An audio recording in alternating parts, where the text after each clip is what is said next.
proper 16 overs that I get. Nattu can bowl up top, Nattu can give me overs at the end.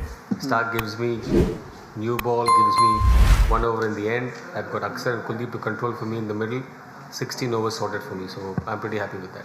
It's obviously, I think every team goes through it, whether you try and find the players early and pounce on opportunities, or you try and wait for the back end. And we decided today to try and sense an opportunity when they came along, and Mohammad Shami was one, and then Harshal Patel.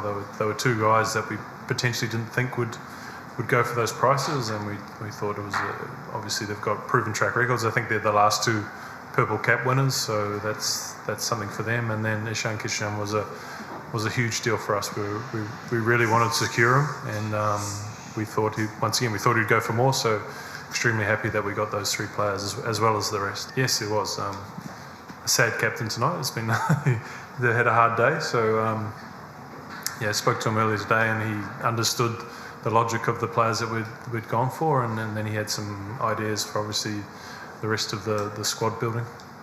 There should be a shot clock on it. That's what there should be. No, I think it's great. I think it puts you to a tough question, and I think the rationale was around getting the players a fair price. And sometimes when the RTM comes, it might not quite be there for some of these good players. So I think it added an element today. Yep, I think I'm pretty much with Dan on the same thing. I mean, the whole idea is to try and make sure that the player gets a fair price, and I think with the RTM and the bid after the RTM just gives you a chance to up the bid, and which basically means that the player is valued higher. And I think in the end, if the player is valued higher than the first RTM, the first time when a side exercises the RTM, and there is still a value to it, and eventually the fair price is how it should be, and I quite like this.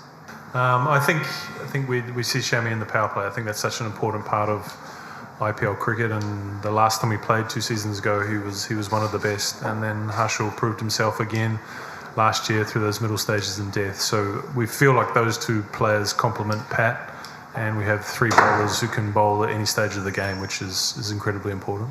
We identified players that we thought had performed in the IPL previously, so we put a premium on that experience, and we've seen that pay off time and time again. So to get those players who maybe didn't have the season they wanted in terms of Rahul Chahar last year, we still see the skill set, still see a bowler who's played for India, and hopefully in our conditions he can be a real asset for us. Where's the question of he having a bad year? He had some personal reasons for him not being here. But I think if you go back and see his track record after that, wherever he's gone to play, he's just got massive runs everywhere, and he's striking the ball. He bats